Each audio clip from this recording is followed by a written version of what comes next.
Saudarakan sampai ke Filipi. Sampai Filipi. Ayo, Ya sadar kan, tidak mungkin dua orang bicara. Kemudian Paulus itu menyeberangi lautan. Menyeberangi lautan. Saya ngomong nggak dikasih Menyeberangi lautan. Buti sebentar, Buti. Sekarang saya host. Sekarang begini, Buti. Sekarang begini. Buti. Sekarang Buti gini. Pakai timer, nah ya. Iya. Pak Juma pakai terus.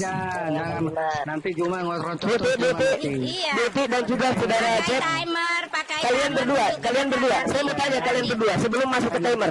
Saya mau tanya kalian berdua. Enggak. Agama apa? Jangan mau, Pak. Agama apa yang didirikan oleh sekte? Udah, host pakai. Agama apa yang didirikan oleh orang Farisi? Jawab dulu kalian berdua. Timer, host. Pakai timer. Bocah ada ilmu aja pakai timer. Timer. Nanti Uti dengan dari tadi. Supaya enak didengar Pak Juma. Oke, ya. Ya. Kamu ini ayat orang masalahnya Pak Juma. Loh, saya lebih tahu dari ibu. Itu siapa bilang lebih tahu? Oh, jelas. Sekarang saya tanya. Heran, kesesatan. Orang Farisi mendirikan agama apa, Pakai Bu? timer udah, pakai timer. Manis. Saya pakai timer. Oke, silakan. Host, timer 22 menit. 22 menit, jangan kepanjangan. Kita mau isinya aja. Kita mau tulangnya, kita nggak butuh asumsi. Kita mau isi daging dari Bible itu sendiri. Silakan. 2 menit. 3 menit lah. 2 menit. 2 menit mengapain? 2 menit. Kalau 2 menit langsung poin inti. 3 menit itu dicampur air liur. Ayatnya yang Asumsi. baca ayat aja 2 menit. Masa nggak pakai itu? Gak usah dibaca semua. Ibu menghadapi saya gak usah baca semua dari A sampai Z. Anda cukup mengatakan di dalam Yohanes ini, kejadian ini, kita sudah tahu gitu. Inilah pembohongan Anda. Oh, kebenaran Anda. Sabar, Buti. Ya, 3 menit. Katanya gak mau nyerocos, tapi minta waktu lama. 2 menit. 3 menit nggak lama, bro. Nggak lama 3 menit. Pas Masalahnya kuping sakit kalau dengarkan ibu. realitasnya itu cuma apa Yang bisa hadirkan timer coba. Ya, tolong timer supaya kelihatan adilnya. 2 menit itu isi, 1 menitnya asumsi. Ngapain? Ya, 3 menit supaya enak. Ya udah, silakan. Hadirkan timer. Kita ikuti. Saya nggak Iya. saya nggak bisa hadirkan timer. Kalau open kamera patah-patah jadinya. Silakan yang bisa. Jadi saya lihat munculkan aja, timer. ya saya lihat saya catat ya. Jadi saya lihat itu kan di atas itu kan ada jam itu kan. Kita ini aja ada yang memperingatkan aja lihat di atas. Paling atas HP kita tuh kan ada waktu tuh. Nah, siapa wasitnya ngelihat ke atas gitu loh. Nanti kalau udah selesai kasih tahu. Siap. Iya kan, itu kan lebih nyaman. Ya, Bang Juma ini kalau dibiarin ya dia akan menyesatkan banyak orang. Itu ayat orang loh. Yang Banyak yang tahu Allah punya rumah, sudah jadi sesat. Orang yang meninggalkan Kristen itu bukan jadi sesat, meninggalkan penyembahan manusia itu bukan sesat, itu mendapatkan kebenaran. harus ada orangnya. Oke. Oke, silakan Ya, mulai ngomong timer aja. kita lihat di jam masing-masing ya. Enggak, 2 menit sebentar atau 3 menit saya ini. live-kan dulu ya sama Pak Juma ini sebentar ya, sebentar. Saya minta waktu 1 menit lagi udah itu dia lagi muter-muter. Oke, selamat siang Bang Musa. Ya, silakan. Bernarasi aja dulu. Sebentar saya ambil. silakan Pak. Ya, tadi Bang Zuma belum selesaikan penjelasannya. Beliau terpental. Silakan Bang Zuma. Oke, baik. Jadi tadi narasinya adalah Islam itu orang neraka. Tetapi jelas sekali di dalam Matius 23 nomor 15, Kristen itulah orang neraka. Kenapa? Karena orang Farisi mendirikan agama Kristen. Di mana tertulis itu? Kisah Para Rasul 24 nomor 5. Paulus mendirikan agama Kristen. Paulus adalah orang Farisi. Orang Farisi dua kali lebih jahat dan mereka adalah orang neraka. Silakan Anda bantai nih. Agama apa yang didirikan oleh orang Farisi?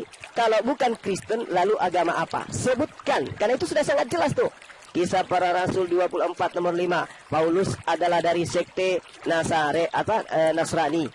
Kemudian di Kisah Para Rasul 23 nomor 6, Paulus adalah orang Farisi. Matius 23 nomor 15, kecaman Yesus kepada orang Farisi yang akan mendatangkan kesesatan kepada orang yang bertobat masuk ke menjadi pengikutnya, menjadi orang neraka dan 2 kali lebih jahat daripada orang Farisi itu sendiri. Bahasan kita, saudara-saudara, mempertanggungjawabkan ketika Yesus mengusir orang jahat. Enyahlah daripada aku, engkau semua adalah pembuat kejahatan. Matius 13 nomor 50, pembuat kejahatan dilemparkan ke neraka. Matius 23 15, orang-orang Kristen yang dibentuk oleh orang Farisi menjadi orang neraka. Silakan. Ya, jadi ngawur ya. Enggak, saya masuk ini waktu saya 3 menit ya. Saya berhenti, saya harus jelas ya. Saya berhenti nanti di 11.01 ya, 11.01 saya catat ya. Jadi saya masuk ini karena tadi saya mendengar ya, saya mendengar pernyataan langsung dari Bapak Story Maker ya, yang bertanya kepada Pak Juma ya, kenapa di dalam Al-Qur'an Zabur duluan baru Taurat ya, padahal sejarahnya kan, perjalanan sejarah itu ya, Zabur itu jauh setelah ada Musa gitu kan. Raja Daud itu jauh ya, di bawah dia itu anak cucunya Musa gitu ya. Nah, dari sini saya ingin sekali tahu ya, ingin sekali mendapat jawaban bagaimana mungkin katanya Allah yang mengatakan bahwa dialah yang ada di dalam kitab perjanjian lama itu, dialah Tuhannya orang Yahudi itu, ternyata nggak tahu ceritanya sendiri. Ini harus kamu jawab, ini krusial sekali. Inilah yang membuktikan apakah betul itu wahyu Tuhan atau itu wahyu manusia yang digadangkan dari Tuhan. Saya menunggu itu. Tetapi yang saya lihat tadi, Anda sudah langsung kelojotan setengah mati, lari-larinya ke Paulus. Nah, kalau soal Paulus, Yesus sudah mengindikasikan mana nabi palsu, mana nabi yang betul. Ya, dan Paulus sama sekali tidak masuk dari kriteria nabi palsu yang Yesus katakan. Ya, justru Paulus itu dia menggenapi dari semua yang disebut tentang rasul-rasul yang berasal daripada Tuhan itu sendiri. Ya, bahkan dia juga menerima pengutusan dari Yesus. Jadi kamu itu asal serobot aja gitu. Pertanyaan saya harus kamu jawab itu, bagaimana mungkin Tuhanmu salah mengenai sejarah. Sedangkan di dalam Hud 120 dia mengatakan dia ada di dalam sejarah-sejarah itu. Itu loh yang harus kamu jawab. Dia ada di sejarah itu dan dialah yang memimpin sejarah di dalam orang-orang Yahudi itu. Lalu ketika dia ceritakan sejarah yang sudah tercatat, yang sudah baku, yang merupakan kebenaran yang dicatat, yang sudah ada di buku gitu kan, dan tak pernah diganggu-gugat oleh orang Yahudi itu, lalu kenapa beda? Ini kan pembuktian yang sah-sesah-sahnya bahwa yang mengatakan dia terima wahyu itu ya bukan Tuhan dari yang di perjanjian lama. Itu harus kamu jawab. Jangan nyerang-nyerang orang Kristen melulu. Dan yang kamu serang sendiri juga ngawur semua itu. Iblislah yang menjadi bapakmu, kamu nggak lihat konteksnya. Siapa itu? Yang nggak percaya di atasnya, ayat Yohanes 8 ya. Yohanes 8 ayat 42. Kata Yesus kepada mereka, jikalau Allah adalah bapamu, gitu kan? Ya. Sekali lagi dia bilang, jikalau Allah adalah bapamu, kamu akan mengasihi aku, sebab aku keluar dan datang dari Allah. Jelas ini yang menulis Rasul Yohanes. Rasul Yohanes ini punya misi-misi. Rasul Yohanes yang mengatakan perkataan Yesus itu dia ambil semua. Yang menerangkan pengakuan Yesus, dia itu datangnya dan keluar dari Allah. Dia itu firmannya Allah. Yang nggak percaya itu iblis menjadi bapamu, dan itu justru untuk kamu. Lah kenapa kamu lari-larikan kepada Paulus? Ya, hanya karena Paulus mengatakan aku sebagai bapak huruf kecil. Bapak huruf kecil di situ kan jelas dia katakan pendidikmu di bumi. Dia hanya pendidik, bapak seorang pendidik, bukan bapak tuan yang disembah. Itu kan kamu ngawur. Dari situ aja kita udah lihat. Aku menuntut kamu untuk memberitahukan kepada diriku, apakah betul itu wahyu Tuhan ketika yang namanya Tuhan menceritakan sejarahnya lupa-lupa gitu loh. Salah, nggak betul. Ya, di mana-mana perjanjian yang ditulis ya, kitab tanah itu ditulis oleh Musa, dan Musa lah yang menulis semua perjalanan Abraham, perjalanan dia juga. Lalu setelah anak cucunya Musa baru ada Daud. Lalu kenapa Zabur duluan baru Musa, baru kitab tanah? Itu kan nggak lucu gitu loh, aneh gitu loh. Kamu jawab itu. Ini pertanyaan krusial, harus dijawab. Karena disinilah titik vitalitasnya, ya, fatalitasnya. Ya, apakah ini membuktikan bahwa ini betul wahyu Tuhan atau tidak, gitu loh. Itu yang harus kamu jawab. Saya ngejar itu karena itu tadi. Sudah kami jawab. Gitu, ya. Kami sudah jawab. Nanti gantian ya. Jangan nangis kalau kami menjawab. Oke, silakan Akhi, silakan antum dulu. Atau saya dulu yang kalau saya kan agak gagap. Jadi antum di belakang. Orang saya sama Pak Juma kok. Kalau kayak lawan dua ya saya mau orang Kristen satu lagi dong biar sama. Itu ada Mozart. Oh iya, Mozart. Ya, silakan Mozart. Mantap Pak Mozart. Silakan Mantap Pak Mozart. Silakan. Saya duluan ya. Oke, bentar. Mungkin bisa dimintain perbesar layar saya.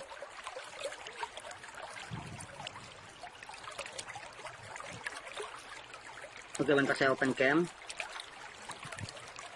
Oke, saya saya ingin memperhatikan saya 18. Yes. Suaranya hilang-hilang, Pak. Putus-putus Pak Mozart suaranya. Halo?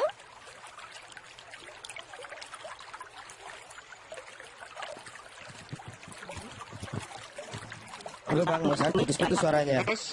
Suara saya jelas. Nggak ada. Bisa. Suaranya nggak ada belum Pak. Betul belum? Saya tutup kamera aja. Iya tutup Pak. Oh iya. Tes. Oke ya, saya tutup kamera aja kayaknya. Jadi begini biar jelas, di Matius 16 ayat 18 Yesus berkata begini, dan aku pun berkata kepadamu, engkau adalah Petrus, dan di atas batu karang ini aku akan mendirikan jemaatku, eklesiaku, gerejaku, dan alam maut tidak akan menguasainya. Jadi jelas bahwa kekristenan itu dibangun dari Petrus, Paus pertama. Kekristenan adalah Petrus, bukan Paulus.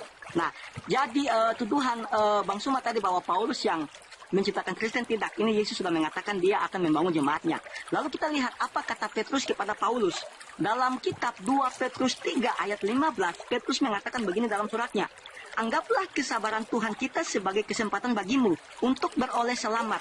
Seperti juga Paulus, saudara kita yang kekasih, telah menulis kepadamu menurut hikmat yang dikaruniakan kepadanya. Petrus sendiri yang disuruh Yesus untuk membangun gerejanya Yesus tidak mengatakan Paulus sesat. Nah, tetapi apa yang Petrus katakan soal penyesatan, kita baca di 2 Petrus 2 ayat 1. Berbunyi begini, sebagaimana nabi-nabi palsu dahulu tampil di tengah-tengah umat Allah, demikian pula di antara kamu akan ada guru-guru palsu. Mereka akan memasukkan pengajaran-pengajaran sesat yang membinasakan.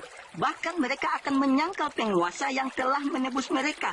Petrus mengatakan dengan sangat jelas bahwa pengajaran sesat itu adalah pengajaran yang menyangkal penguasa yang telah menebus kita.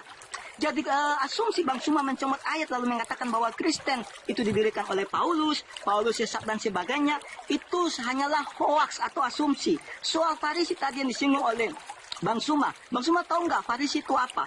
Farisi itu adalah sebuah denominasi dalam agama Yahudi. Nah, kata Farisi itu berasal dari kata prosim. Itu artinya penjelasan atau menjelaskan. Jadi Farisi itu artinya orang yang menjelaskan tentang apa? Tentang Taurat. Jadi di Yahudi itu ada denom Farisi, ada denom Saduki. Nah, itu bukan mereka yang membuat agama kekristenan. Oke, karena Matius 16 ayat 18, Yesus sudah mengatakan sangat jelas, Petrus, kau akan membangun eklesiaku, jemaatku, dan alam maut tidak akan menguasainya. Dan Paus pertama kekristenan itu Paus pertama kekristenan itu Simon Petrus, Pak, bukan Paulus. Oke, itu aja dari saya, Pak. Silakan. Oke. Silakan. Ini jadinya bukan 2 menit jadinya, tapi nggak apa-apa. Ya. Tiga Pak Musa jadinya 22, 3 Pak Musa dulu. Ini Pak. mulai. Ya enggak, Oke, jadi gini. adilnya gitu. Bu Uti gini. Supaya Bu Uti. adil. Apa yang Ibu terangkan itu Al-Quran sudah menguraikan. Di dalam Al-Quran jelas diterangkan bahwa tentang susunan daripada kitab Allah yang datang kepada para nabi itu dijelaskan Nabi Musa yang menerima Taurat. Al-Quran surah Al-Isra, Nabi Musa menerima Taurat. Kemudian diterangkan di ayat berikutnya Nabi Daud menerima Mazmur. Lalu kemudian diterangkan lagi berikutnya Isa menerima Injil. Anda mendapatkan di mana diterangkan bahwa Zabur duluan diturunkan baru Torah, itu di mana tertulis?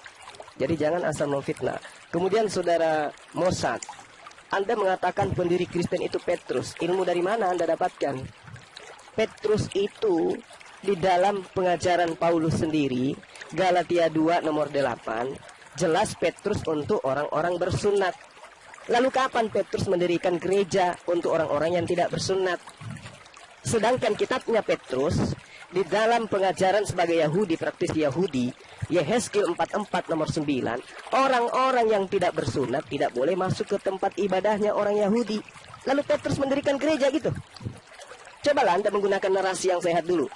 Paulus sendiri mengatakan dalam Galatia 2 nomor 14, jelas sekali bahwa orang-orang yang tidak bersunat adalah orang yang hidup secara kafir.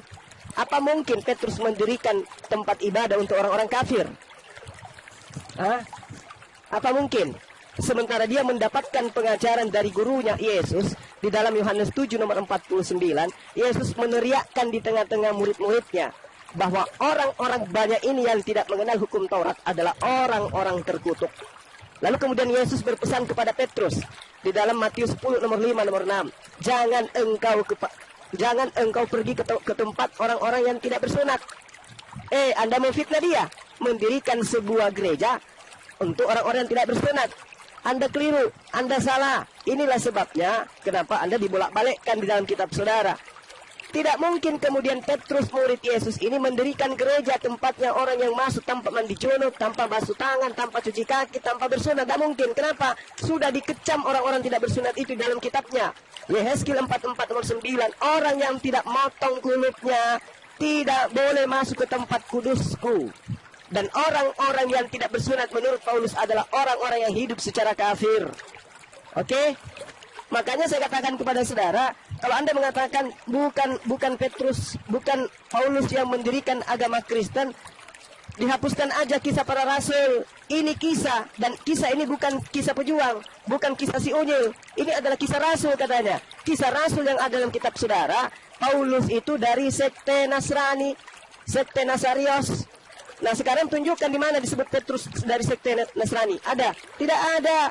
Paulus mengatakan dirinya di dalam kisah para rasul 23 nomor 6. Dia katakan dirinya adalah orang Farisi. Yesus mengatakan di dalam Matius 23 nomor 12, orang Farisi akan mendirikan sebuah sekte di mana sektenya pemeluknya adalah penghuni neraka. Kurang apa lagi? Kurang akurat. Baca lagi baik-baik kitab saudara. Saya simpulkan 30 detik.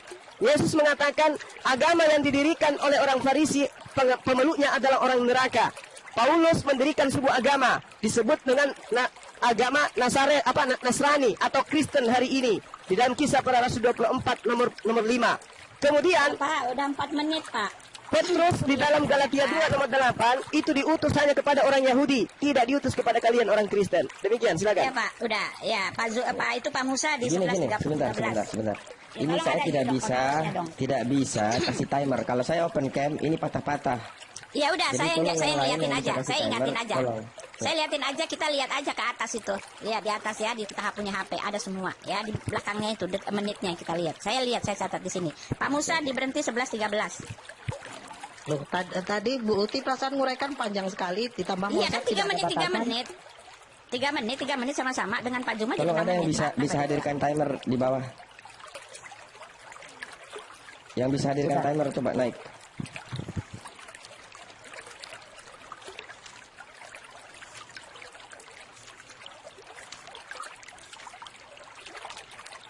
Udah Pak, begitu aja Pak, lihat aja. Kan saya ingatkan. Oke, silakan. Iya, Oke ya, saya sudah. ingat. Nah, seperti apa yang dikatakan Bu Uti tadi dengan Mozart, ya bahwasanya yang mendirikan jemaat Yesus menjadi seorang Kristen itu adalah siapa tadi? Lupa saya, tiba-tiba lupa. Nah, Petrus. Petrus katanya.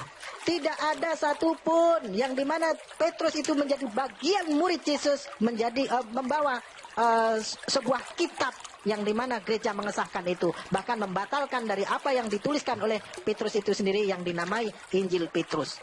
Nah, mari kita lihat siapa Paulus itu dan Kristen itu berasal dari mana. Ketika di kisah para rasul 2:36 dikisahkan di sana.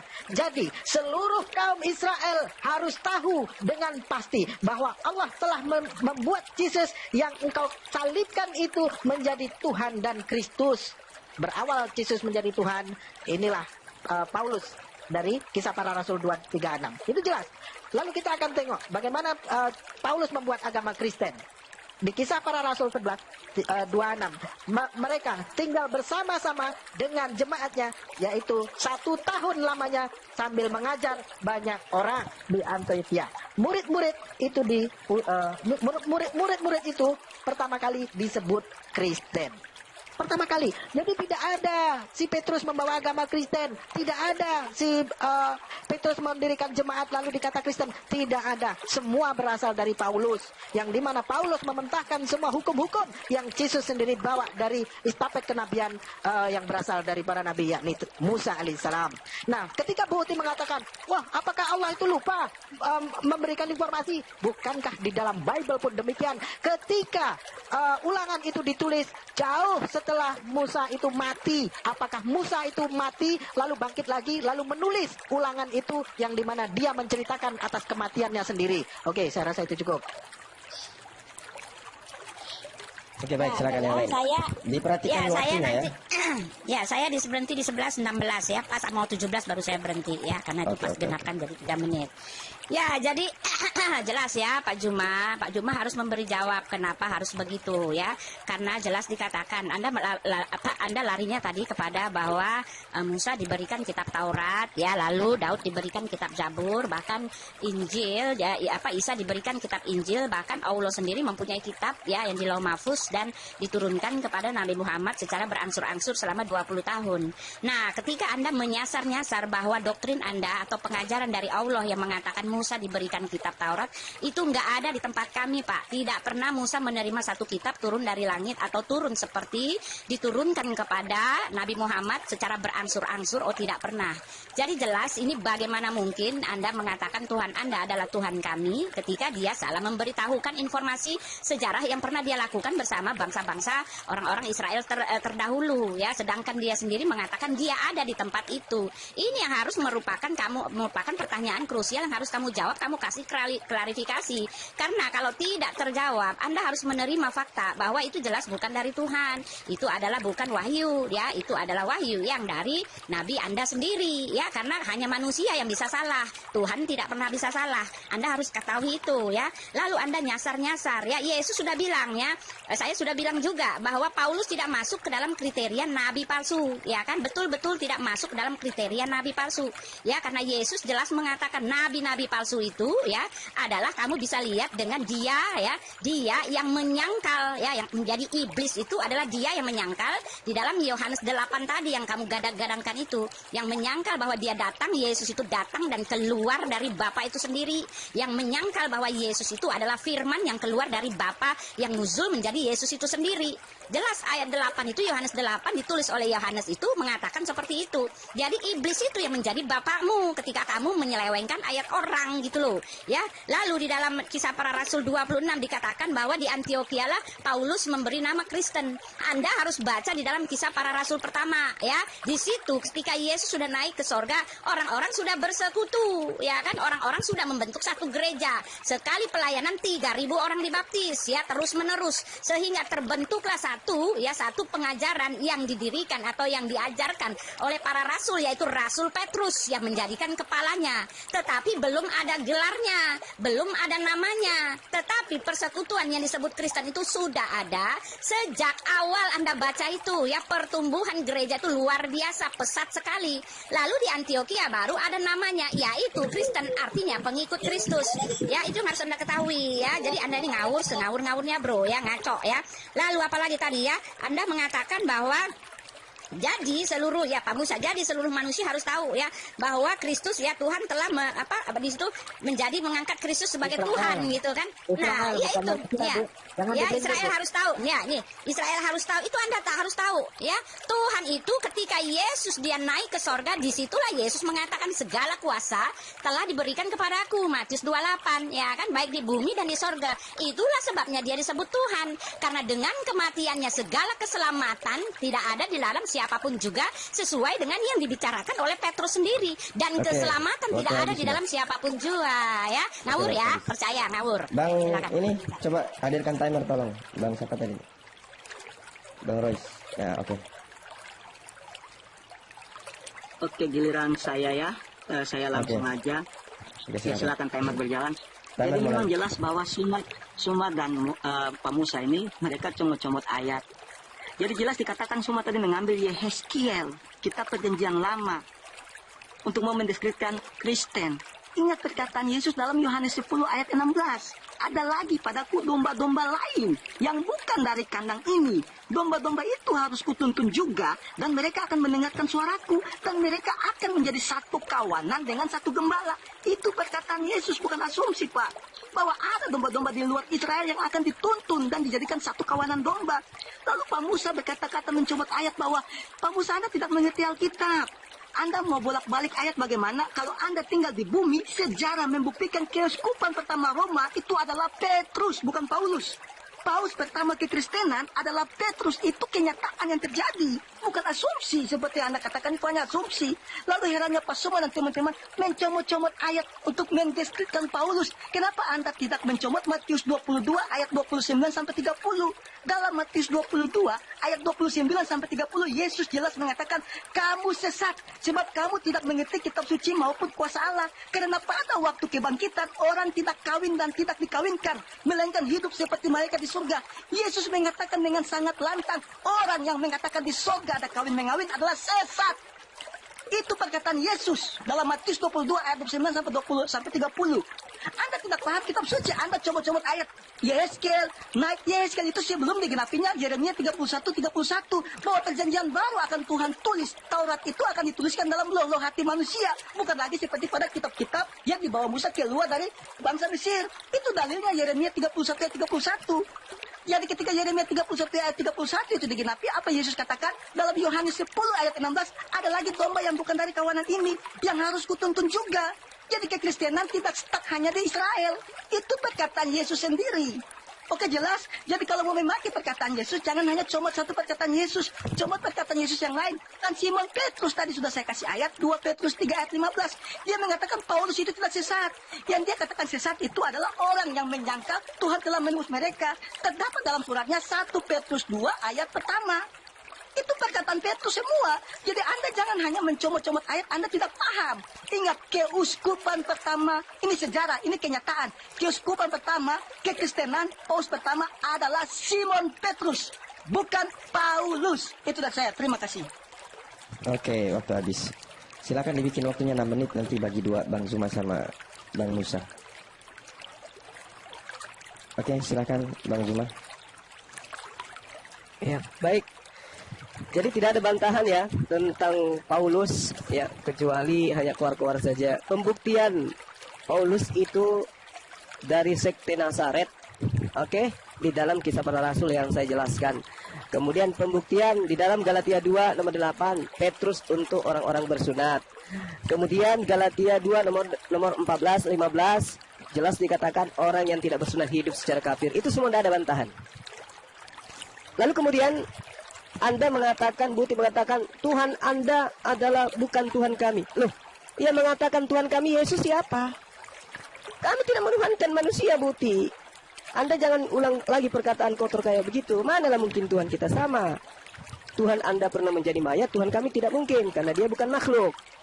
Lalu kemudian, ketika Anda mengatakan wahyu, Nabi mana yang menerima wahyu dengan menggunakan bahasa Yunani? Nabi siapa itu? Hah? Jadi Paulus menerima surat dari mana? Kok dia bisa menerima wahyu dalam bahasa Yunani? Yesus menerima wahyu itu, bahkan kalau diceritakan di dalam cerita Paulus sendiri, dia bercerita kepadaku dalam bahasa Ibrani. Nah, Yesus saja bercerita kepada Paulus menurut pengakuan Paulus, Yesus menyampaikan firman menggunakan bahasa Ibrani. Kok tulisan Paulus bahasa Yunani semua? Dan kenapa diperuntukkan kepada orang non-Yahudi? Itu yang perlu saudara pahami. Kemudian, ketika Anda berbicara nabi-nabi palsu, Paulus di dalam Kisah Para Rasul 13, nomor 1 dikatakan sebagai nabi. Dan dikatakan bahwasanya Yesus berpesan kepada murid-muridnya, waspada supaya jangan ada yang menyesatkan kamu.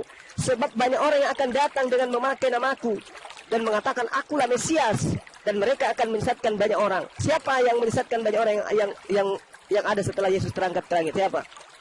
Sementara kejadian itu Yesus katakan, dan semua itu akan ditanggung oleh angkatan ini.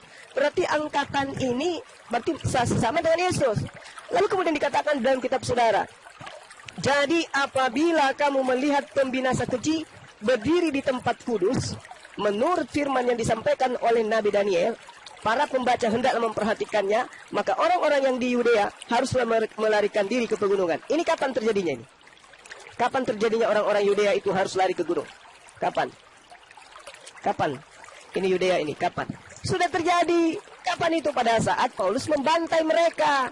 Maka Paulus ini jelas sekali dikatakan sebagai pembinasa keji yang berdiri di tempat kudus. Nah sekarang kalau Anda mengatakan umat Islam tempat kudus mana yang kemudian yang diduduki oleh umat Islam? Tempat kudus mana yang kemudian? Yang jelas dan fakta yang terjadi adalah Paulus kemudian ini yang dikecam. Baca Kisah Para Rasul 24 nomor 5 yang saya katakan tadi. Saya bukannya mencomot-comot, saya hanya memberikan intisari aja. ya, bahwa Paulus itu adalah orang Farisi, Paulus adalah orang yang mendirikan Kristen, dan orang Kristen itu akan masuk ke dalam neraka. Bantah itu, silakan saudara Ali Musa. Silakan. Saya sebenarnya geli debat sama orang-orang Kristen ini ya. Hanya mengatakan, kamu tidak tahu, kamu tidak tahu. Dan hanya comot-comot ayat. Namun ketika kalian memaparkan dari apa yang menjadi keimanan kalian untuk meyakinkan kami bahasanya Yesus itu adalah Tuhan, kalian juga comot-comot ayat.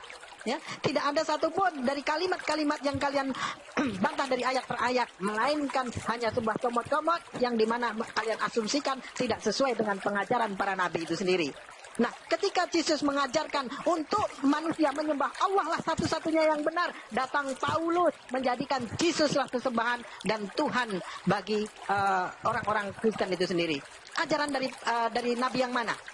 Dan semenjak kapan pula Allah memerintahkan ataupun mengutus nabi dari bangsa Yunani untuk bangsa Israel sehingga ada kitab suci yang bertuliskan yang berbahasa Yunani. Nah, jikalau Kristen itu benar dan menjadikan Yesus itu tokoh utama sebagai penebusan dosa, namun di situ tidaklah dikata penebus bagi Kristen, melainkan bagi orang banyak, bukan untuk Kristen. Lalu Kristen mengatakan bahasanya hanyalah Kristen yang dapat selamat. Selamat dari mana? Sedangkan Yesus sendiri tidak pernah mengajarkan agama yang namanya Kristen. Apalagi persoalan-persoalan tentang apa yang tertulis di dalam Wahyu maupun yang ada di dalam surat-surat Paulus.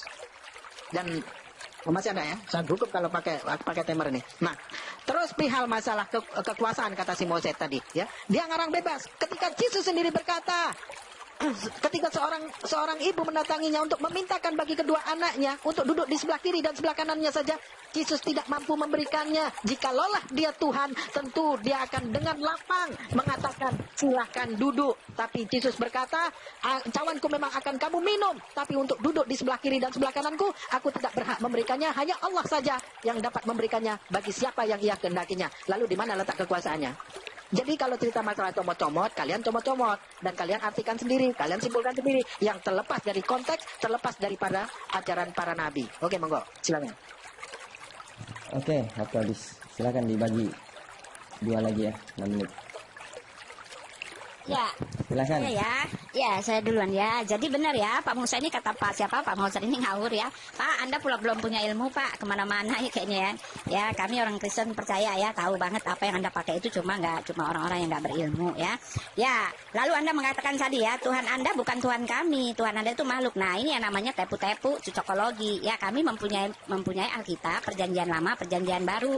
Dan Perjanjian Lama, Perjanjian Baru itu bercerita tentang karya Bapa kami, Elohim. Ya, yang diklaim oleh Tuhan Anda bahwa dia adalah Elohim. Kenapa harus mengklaim bahwa dia adalah Elohim? Karena dia sendiri mengatakan kitab-kitab yang dulu itu adalah cahaya, kitab-kitab yang dulu itu adalah kebenaran, lalu ingin ada di sana. Tetapi ketika dia menceritakan sejarah yang dia konfirmasikan ya di dalam Taha 133 itu ya, dia mengatakan bahwa dia ada di dalam sejarah, lalu bukti-buktinya ada di sejarah, ternyata salah semua ya.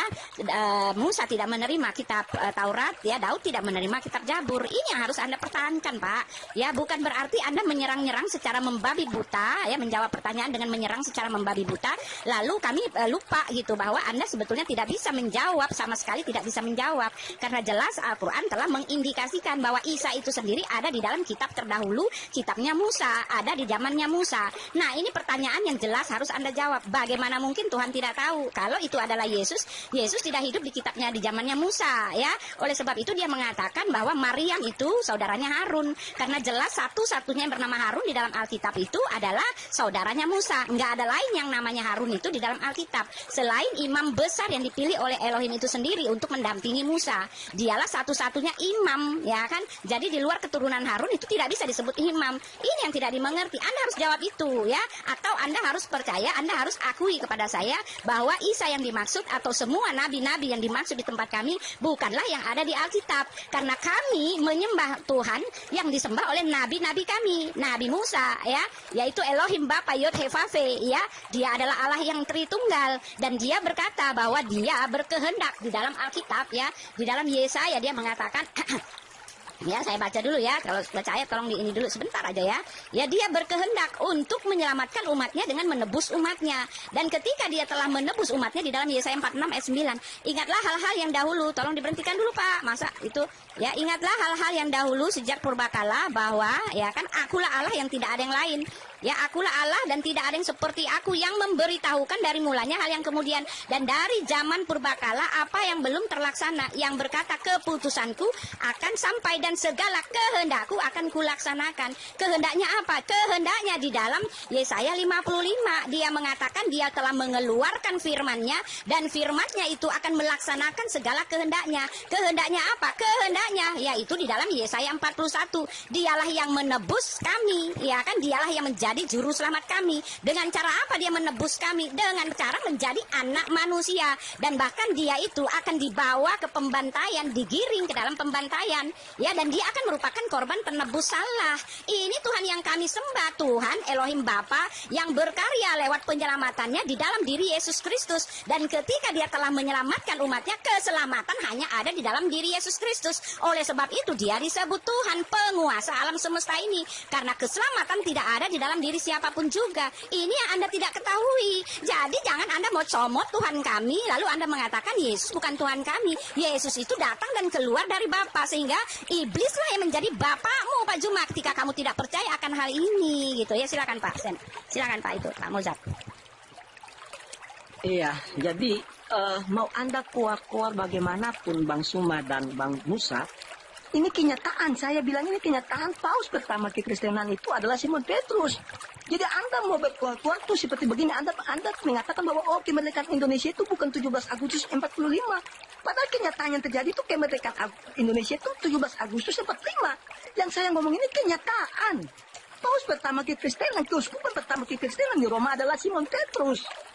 Lalu Anda kuat-kuat dengan Paulus. Ingat Kisah Para Rasul 9, saya baca ya Kisah Para Rasul 9 dari ayatnya yang ke 11.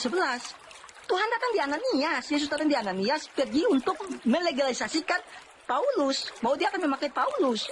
Dalam ayat ke-13, jawab Ananias, Tuhan, dari banyak orang yang telah kudengar tentang orang itu, betapa banyaknya kejahatan-kejahatan. Ananias juga tidak mau Paulus ini pakai Tuhan. Tetapi pada ayat 15, tetapi firman Tuhan kepadanya, pergilah sebab orang ini adalah alat bagiku untuk memberitakan namaku. Tuhan sudah mempersiapkan sesuatu untuk Paulus, dan itu juga dilegalisasi oleh murid-murid Yesus yang lain. Saya lebih percaya orang yang makan dan tidur bersama-sama dengan Yesus daripada ada yang mencoba mencari kesalahan Alkitab. Tentu saja apa yang Anda katakan itu salah. Jelas bahwa Simon Petrus mengatakan Paulus itu saudara kita yang juga diberikan hikmat yang sama. Lalu Anda bawa Yunani, bahasa Yunani. Anda lihat pada hari Pentakosta pertama Roh Kudus turun, semua murid-murid itu bisa berbagai macam bahasa. Saat itu Yunani adalah bahasa internasional. Yesus mengatakan, jadikanlah semua bangsa muridku. Bagaimana mungkin mereka memberitakan Injil ke negara-negara lain kalau mereka hanya memakai bahasa Ibrani? Pasti tidak akan paham. Nah, kebetulan murid-murid Yesus ini tidak buta huruf. Mereka pintar-pintar, makanya mereka memakai bahasa Yunani. Agar apa? Orang-orang di luar Israel bisa mengerti dan menerima Injil. Karena Yesus mengatakan, pergilah jadikanlah semua bangsa muridku. Dan baptislah mereka dalam nama Bapa, Anak, dan Roh Kudus. Jadi mereka pintar. Jadi itu Yunani bahasa internasional. Gitu ya. Kalau tidak ditulis bahasa Yunani, kita sampai sekarang mungkin nggak jadi Kristen. Oke, waktu habis. Silakan Bang Juma, Bang Musa. Allahu Akbar, katanya tidak buta huruf, tapi wahyu Tuhannya bahasa Ibrani dirubah menjadi bahasa Yunani.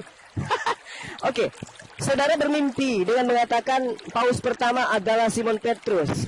Mimpi Anda itu, ya, mimpi di siang bolong, mimpi dalam keadaan tidak tidur Anda. Bagaimana mungkin kemudian seorang Yahudi bisa menjadi pemuka orang non-Yahudi yang tidak bersunat, yang makan babi, ibadah hari Minggu, nyembah manusia? Hanya karena namanya sama gitu. Karena namanya Petrus, oh ini adalah murid Yesus, dia adalah paus pertama. Memilukan sekali. Lalu kemudian Anda mengatakan Tuhan datang ke Ananias. Ananias ini sopo lagi? Nabi, Rasul. Bukankah Tuhan Anda itu nanti datang yang kedua kalinya nanti di akhir zaman. Yang datang setelah dia adalah Roh Penghibur. Yang datang kepada Ananias siapa? Yesus. Berarti itu kedatangan yang keberapa? Yesus nanti datang di akhir zaman. Detik-detik mau kiamat baru dia datang kemudian untuk menghancurkan salib. Bukan datang setelah dia terangkat, datang lagi ke Ananias. Setelah terangkat, datang lagi kepada Paulus. Padahal Yesus mengatakan, jikalau aku tidak pergi, maka penghibur itu tidak akan datang. Ternyata yang datang Yesus lagi. Ini cerita hoaks. Jangan terlalu lama mimpinya, kawan. Lalu kemudian Ibu Uti mengatakan bahwasanya kitabnya apa yang disembah oleh Musa adalah yang disembah oleh Kristen. Sejak kapan Nabi Musa menyembah mantan mayat? Sejak kapan orang Yahudi menyembah mantan mayat? Tidak pernah. Yesus Kristen itu satu ajaran yang merupakan doktrin dan dogma. Yesus itu pernah menjadi mayat. Begitu bangkit, menurut Paulus, menjadi Tuhan dia. Roma 14 nomor 9. Setelah menjadi mayat, maka dia menjadi Tuhan oleh Allah. Begitu juga dalam Kisah Para Rasul 2 nomor 36. Menjadi mayat dulu, lalu menjadi Tuhan. Itu ajaran siapa? Ajaran Bapak. Bapak siapa? Bapak Paulus, pendiri agama Kristen. Sekali lagi Anda tidak bisa membantah saya. Yesus mengatakan, celakalah engkau wahai orang Farisi, dalam kurung Paulus. Engkau menjelajahi daratan, dalam kurung Paulus. Menyeberangi lautan, dalam kurung Paulus. Ya, setelah engkau mentobatkan orang di luar Yahudi untuk menjadi pengikut agamamu, apa agamamu? Nasrani, Nasaret, Kristen. Mereka menjadi orang neraka dan 2 kali lebih jahat daripada kamu. Apa bukti mereka 2 kali lebih jahat daripada kamu? Tuhannya Nabi Musa dikatakan pernah menjadi mantan mayat. Nabi mana yang pernah mengajarkan itu? Nabi mana yang pernah mengajarkan menyelamatkan, menebus manusia dengan cara menjadi mayat lalu bangkit? Nabi siapa yang mengajarkan itu kalau bukan Nabi palsu? Hayo. Nabi mana yang mengajarkan Tuhan pencipta langit dan bumi untuk menebus manusia, maka dia menjadi manusia, lalu menjadi mayat, lalu bangkit dari mayat. Ini tuh Nabi mana yang mengajarkan seperti itu? Maka Yesus mengatakan, celakalah engkau wahai orang Farisi. Engkau menjelajahi daratan, menyeberangi lautan, mentobatkan orang untuk masuk ke agamamu, yaitu agama Kristen, lalu membuat mereka menjadi orang neraka. Kenapa dia menjadi orang neraka? Pembuktiannya Anda boleh baca di dalam kepanjangan. Silakan, Akhi Ali. Apa sebenarnya? Oke, jadi saya menanggapi dulu perkataan Bu Uti tadi ya, bahwasanya Maryam itu saudara Harun. Bukankah Yesus juga dikata di sana ya, bahwasanya Yesus anak Daud, anak Abraham. Padahal Yesus ada jauh setelah Abraham tidak ada, jauh setelah Daud itu tidak ada. Lalu Bu Uti membuat narasi tentang bagaimana Isa itu Harun saudara Maryam.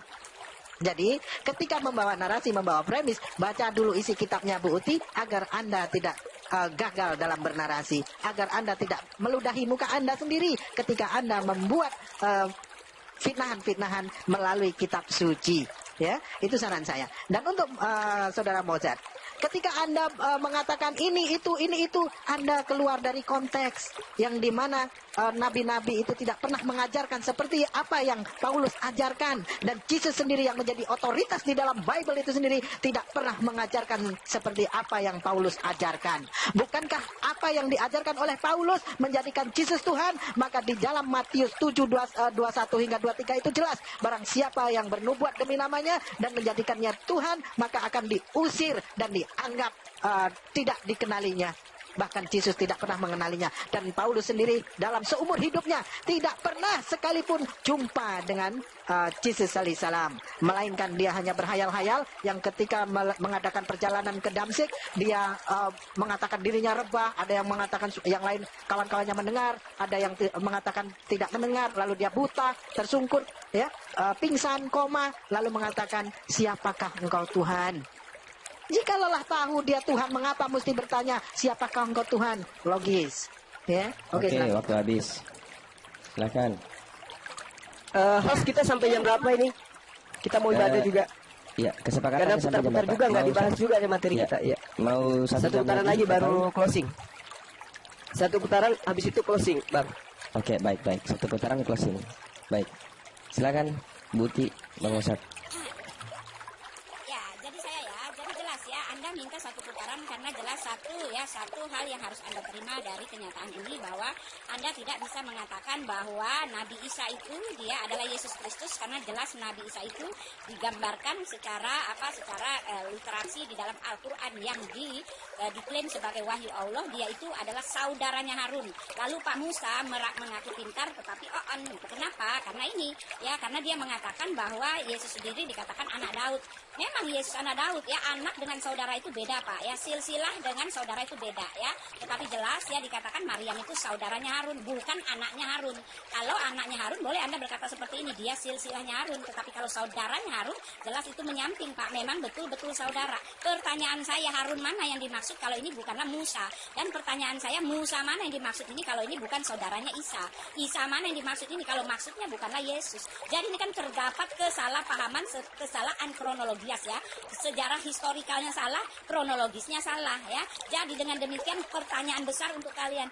Silakan kalian berpikir jelas. Apakah ini betul-betul wahyu Tuhan ketika sejarah pun tidak betul, ketika kronologisnya pun tidak nyambung, ketika dia mengklaim bahwa dia itu adalah Tuhan kami yang Yod-Heh-Vav-He, ya kan, yang penebus dan juru selamat, yang menebus umatnya dengan mengutus firman-Nya di dalam Yesaya 55 dan telah menjadi Yesus. Dan ketika Yesus telah datang ke dunia, mati di kayu salib, keselamatan dikatakan oleh Rasul Petrus bahwa di dalam Rasul Petrus 4 ayat 12 bahwa tidak ada keselamatan di dalam siapapun juga.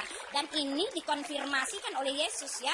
Yohanes 16 ayat 14 ayat 6, ya. Akulah jalan dan kebenaran dan hidup, dan tak seorang pun sampai kepada Bapa jika tidak melalui aku. Kenapa? Karena Yesus mengatakan, Bapa di dalam aku di dalam Bapa. Apa yang kukatakan kepadamu tidak kukatakan dari diriku sendiri, melainkan Bapa yang diam di dalam aku, ya. Lalu, ya, Pak Juma menyalah-nyalahkan Paulus yang mengatakan Paulus juga menjadi nabi. Nah, ini dia tepu-tepu muslihat jitu yang mengatakan bahwa Paulus mengaku sebagai nabi. Dia comot-comot ayat di situ, ayatnya bukan Paulus mengaku nabi, tetapi sebagai pendidik. Jelas di situ dia adalah pendidik, tidak pernah Paulus mengaku nabi. Lalu dia comot-comot ayat lagi yang mengatakan iblislah sebagai bapamu. Dan di situ juga Yohanes 8 jelas mengatakan yang menjadi iblis atau bapamu itu adalah kamu yang tidak percaya bahwa Yesus itu adalah firman Tuhan. Ya, dari sini aja jelas, ya, Anda harus, ya, Anda juga tadi, ya, dikatakan bahwa Paulus tidak pernah berjumpa, telah dikasih ayatnya, bukti otentiknya ada di dalam Kisah Para Rasul 9. Anda boleh baca Paulus berjumpa, dan Anda boleh bandingkan dengan Rasul Anda sendiri. Mana pengutusannya yang sama persis dengan Rasul Paulus? Mana pengutusannya yang mempunyai tanda keilahian yang sama seperti Paulus? Mana pengutusan Nabi Muhammad yang akhlak dan moralnya sama seperti Rasul Paulus ketika sebelum dia diutus, dia adalah orang berdosa, tetapi ketika dia diutus, ya kan, dia menjadi hamba Kristus, bahkan mati demi Kristus. Bukan membunuh setelah dia diutus, tetapi dia bertobat dan mati demi Kristus. Ini kan bahkan terjadi sebaliknya. Nabi Anda tidak pernah membunuh sebelum diutus, tetapi hasil dari pengutusan yang dia klaim itu berubah sama seperti Paulus yang belum bertobat, ya. Jadi Anda harus buktikan dulu, ya. Lalu Anda tadi mengatakan juga bahwa Paulus tidak pernah jumpa, lalu silakan Pak, sudah 2 menit, maaf Pak, ya, silakan. Sikat, Bu, sikat. Ya, saya lanjut aja. Jadi cuma tidak baca Alkitab, cuma ayat. Kisah Para Rasul tadi saya ambil, dibaca ayatnya yang ke-10. Di Damsyik firman Tuhan datang kepada Ananias itu melalui suatu penglihatan. Jadi Tuhan kami itu maha kuasa, bisa memberikan penglihatan. Bukan seperti yang semua asumsikan bahwa turun kedua kali kiamat. Ini dalam penglihatan kepada Ananias, murid Tuhan Yesus di Damsyik. Nah, lalu kepada Bang Mualaf Musa, Anda yang tidak pernah baca Alkitab, nabi-nabi mana yang mengajarkan seperti Paulus? Nih saya kasih. Dalam Imamat 5 ayat 15, Musa mengajarkan penebusan harus oleh korban penebus salah, itu dalam Imamat. Nah, tetapi korban itu dilakukan terus menerus. Tuhan menyempurnakan itu dalam Sakaria 9 ayat 11. Penebusan satu kali untuk selamanya akan dilakukan oleh darah Tuhan itu sendiri. Dalam perjanjian lama Sakaria 9 ayat 11. Oke, itu sangat jelas. Dan Yesus mengatakan dengan sangat jelas di Lukas 22 ayat 20. Yesus mengangkat cawan dan berkata, inilah darah perjanjianku, darah yang dicurahkan untuk pengampunan dosamu. Jadi tidak ada yang bertentangan dengan yang Paulus ajarkan. Itu sudah sangat jelas. Dan tadi juga Anda tidak bisa, Anda mengutip-ngutip perkataan Yesus yang lain. Kenapa Anda tidak berani membahas perkataan Yesus tadi di Matius yang saya katakan, Matius 22 ayat 30, Matius 25 ayat 25. Yesus mengatakan jika ada orang yang mengajarkan di surga ada kawin-mengawin, orang itu sesat. Itu juga perkataan Yesus yang kenapa kalian tidak mempercayai perkataan Yesus yang itu. Jadi sudah sangat jelas apa yang Paulus ajarkan tidak bertentangan dengan Musa, dengan nabi-nabi terdahulu, apalagi dalam Nabi Yesaya. Yesaya mengajarkan dengan sangat lantang Tuhan sendiri yang akan datang menjadi penebus manusia. Orang mengira Tuhan, orang itu terkena kutuk, padahal dosa kita yang ditanggung oleh Tuhan itu sendiri. Jadi tidak ada pertentangan yang dikatakan oleh nabi-nabi terdahulu maupun Yesus dengan apa yang Paulus ajarkan. Itu dalil-dalil yang telah saya berikan. Terima kasih. Oke, waktu habis. Jadi langsung closing statement ya Bang Zuma. Ya. Mau langsung Kami closing tanggapi statement? dulu. Oke. Habis itu closing. Oke, siap. Ya. Berarti habis ini langsung closing Bu Uti sama Bang Mozart ya. Iya. Oke, silakan Bang Zuma. Iya. Jadi perbedaannya gini. Akhlak baginda Rasulullah Muhammad SAW, penyembah-penyembah berhala, banyak Tuhan, itu kemudian mengajarkan menyembah hanya satu Tuhan. Akhlak Paulus, orang-orang yang sudah menyembah satu Tuhan, diajarkan menyembah 3 Tuhan. Itu akhlak. Ya, itu ajaran yang diajarkan kemudian 2 oknum ini. Lalu kemudian akhlak Rasulullah, korban itu menggunakan hewan. Akhlak Paulus, korban menggunakan manusia, yaitu Yesus. Jadi kalau Anda mengatakan pertentangan ajaran para nabi, Musa mengorbankan hewan. Paulus mengorbankan siapa? Manusia. Namanya siapa? Yesus. Dan itu disetarakan dengan hewan, dikatakan sebagai anak domba. Nah, kemudian yang ingin saya katakan kepada kalian berdua, kalau dikatakan Paulus itu bukan nabi, lalu dari mana dia dapat pengajaran? Kalau dia bukan nabi, dia menulis 14 buku itu ilmunya dari mana? Karena hanya nabi yang menerima wahyu. Kalau bukan nabi, dia tidak menerima wahyu. Kalau Anda mengatakan bahwa apa yang dituliskan oleh Paulus itu bukan wahyu, barulah dikatakan Paulus bukan nabi. Tapi kalau Anda katakan tulisan Paulus itu adalah wahyu, berarti dia nabi. Permasalahannya nabi mana yang menerima wahyu dalam bahasa Yunani? Kan gitu. Nah sekarang Anda membawa orang-orang yang tidak mengerti kitab suci. Kitab suci yang mana yang Anda maksud? Apakah Yesus pernah menceritakan tentang kisah para rasul? Yesus pernah menceritakan tentang Markus, Matius, Yohanes? Pernah? Nggak ada. Apakah Yesus pernah menceritakan tentang cerita-cerita Paulus, Rasul Paulus? Tidak pernah. Berarti kitab suci yang dimaksud oleh Yesus adalah kitab suci yang kalian tidak paham. Apa itu? Kitabnya orang Yahudi yang menggunakan bahasa Ibrani. Kalian yang tidak paham, makanya kalian salah sembah. Itu yang dimaksud oleh Yesus. Lalu kemudian ketika dikatakan bahwa saya kawin-mawin, bong, yang diceritakan dalam Matius 22 itu di hari kebangkitan. Itu bukan di surga. Padang mahsyar dan surga itu beda. Orang mampir semua dulu di hari kebangkitan itu, orang bangkit semua. Habis itu dihakimi. Setelah dihakimi baru ke neraka kalian, kami ke surga. Jangan Anda katakan di hari kebangkitan ada kawin-mawin, baru bangkit dari kubur, tiba-tiba mau kawin. Kala-kala ayam kalian itu, ayam bangun tidur cari pasangan, kalian bangkit dari kubur langsung mau kawin-mawin. Tidak. Yang Anda harus pahami, justru di surga Yesus itu adalah mempelai pria. Paham? Dan ada mempelai wanitanya, entah siapa. Cari aja sendiri. Jadi saudara kalau berbicara mengenai kebenaran, camkan baik-baik. Agama Kristen itu adalah agama yang dikecam oleh Yesus sebagai ahli neraka. Saya sudah bacakan tadi, Matius 23 nomor 15 dan tidak ada bantahan. Silakan, Akhi Ali.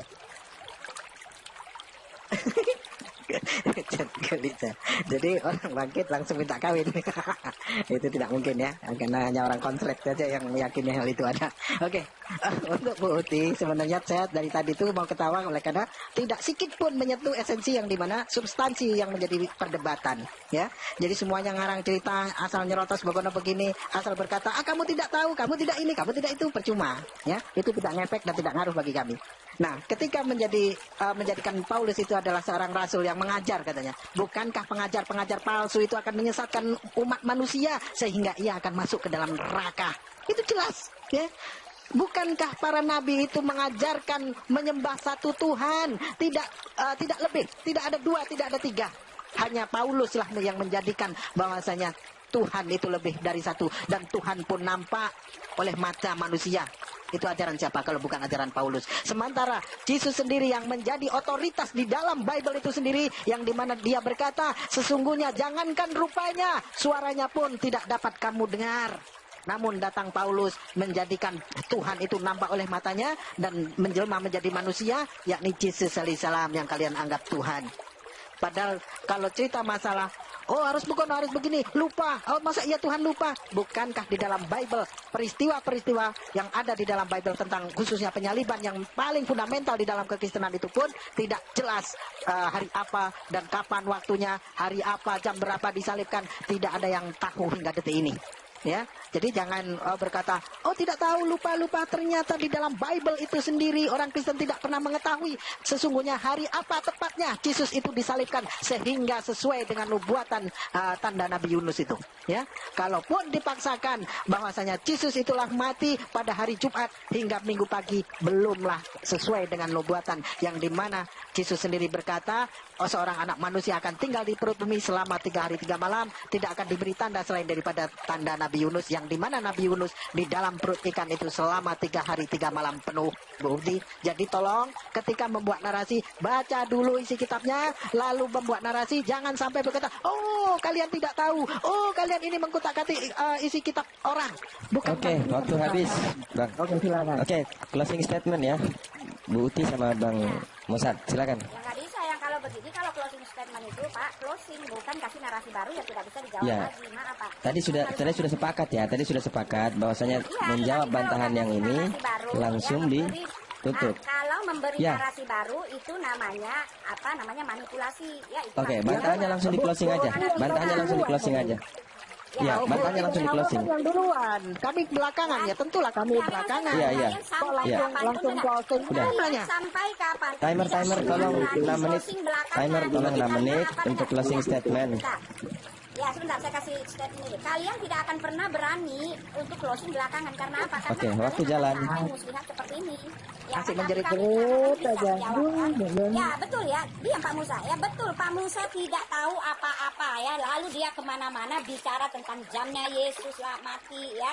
Lalu bicara tentang kematiannya menurut apa itu? Menurut 3 hari. Ngawur kemana-mana. Anda kemana-mana Pak. Yang Anda harus jawab tadi. Kenapa saya berkonsentrasi? Karena saya ingin tahu apa jawaban kalian untuk kesalahan kronologis ini. Karena untuk bicara tentang Paulus, Alkitab telah mengindikasikan nabi-nabi palsu itu adalah dia yang menentang penguasa yang telah menebus mereka itu. Siapa yang telah menebus mereka? Yaitu Yesus Kristus ya. Yesus Kristuslah yang disebut penguasa. Penguasa itu artinya Tuhan. Yesus itu telah diangkat. Kalian sendiri mengatakan dialah Tuhan yang telah menebus kalian itu. Itu tipikali yang paling jelas. Lalu Yesus sendiri telah mengatakan nabi-nabi palsu itu dari buahnya. Buah apa yang diambil dari pertobatannya ketika dibilang diutus Tuhan. Rasul Paulus ketika dia diutus, dia orang yang jahat. Ya, dia berbuat bakti kepada Tuhannya dengan berbuat jahat karena dia pikir masuk surga. Ya, tetapi ketika dia diutus, dia bertobat. Dan ini kan tadi saya sudah bilang berbanding terbalik dengan apa yang dilakukan oleh Nabi Anda. Ketika dia diutus, dia dia membunuh, ya, dia berperang, dia angkat perang. Sedangkan ini ya mengangkat perang, membunuh itu telah ditinggalkan oleh Rasul Paulus ketika dia bertemu dengan Yesus. Lalu Anda katakan tadi ya akhlak itu adalah menyembah satu Tuhan. Itu bukan akhlak bro, itu pengajaran. Akhlak itu artinya tabiat. Moral itu artinya sifat ilahi ya. Apakah dia berakhlak ketika Anda mengatakan ya bahwa Rasul Paulus rasul palsu, lalu ketika dia terima Yesus, diutus oleh Yesus, dia bahkan tidak menikah. Dia mampu menguasai nafsunya itu. Ya, tetapi kan berbanding terbalik dengan Nabi Anda gitu loh. Nabi Anda ketika dia belum diutus dia itu ya kan, dia itu setia dengan satu istri, tetapi setelah dia diutus, apa yang jadi? Anda ngomong sendiri dah, ya kan? Lalu Rasul Paulus itu dia hidup, dia makan tidak hasil dari pelayanan. Ya, dia bahkan bekerja sebagai penyamak tenda. Nabi Anda dia menerima 5% dari rampasan perang, Pak. Jadi Yesus banyak sekali ya perbedaan bagai bumi dengan langit. Yesus itu ya telah mengkonfirmasikan dari buahnya. Buah apa yang dilakukan dari buahnya itu setelah dia bertobat? Ternyata beda banget dengan Rasul Paulus dengan Nabi Anda. Itu dia ya, masih banyak cuma waktunya gak cukup. Silakan Pak. Siapa Pak? Iya, ya. Jadi Bang Suman ini memang karena berusaha mau menangkis, tapi jadi artinya ini sendiri, hancur sendiri. Jelas ayatnya pada hari kebangkitan tidak ada kawin mengawin seperti malaikat di surga. Memang di surga itu dari zaman penciptaan sampai kapanpun tidak ada kawin mengawin. Kok Anda maksa, padang maksa apa? Seperti malaikat di surga tidak ada kawin mengawin dari dulu, sekarang, dan selama-lamanya. Lalu Anda menyatakan, kan sudah saya katakan imamat itu korban untuk sementara. Anda baca ketika kejatuhan Adam dan Hawa ke dalam dosa, dalam Kejadian 3 ayat 15 dicatat dan dibaca.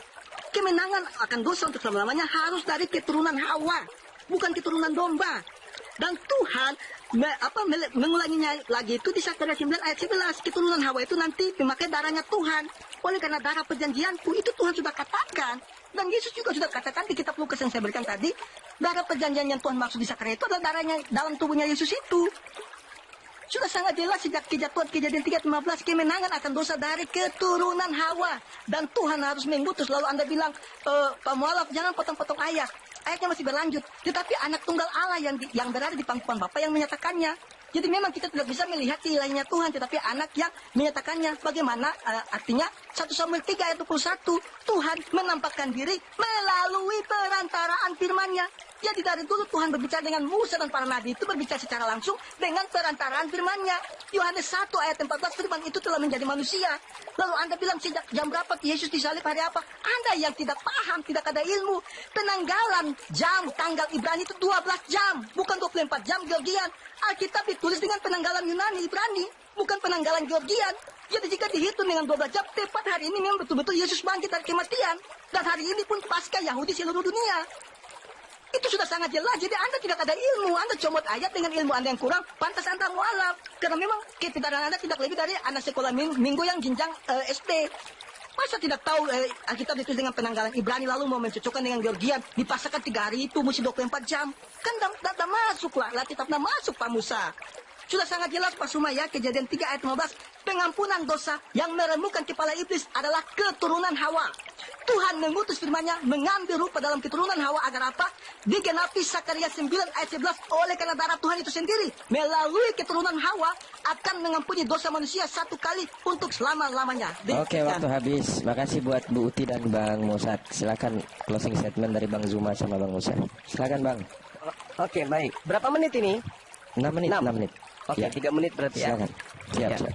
Jadi gini, saudara Musad. Anda sudah mengajarkan kitab asumsi bab 3 nomor ayat 1. Apa itu? Tuhan diciptakan dari keturunan manusia. Ini ajaran dari mana ini ajaran kayak begini nih? Tuhan menjadi keturunan manusia.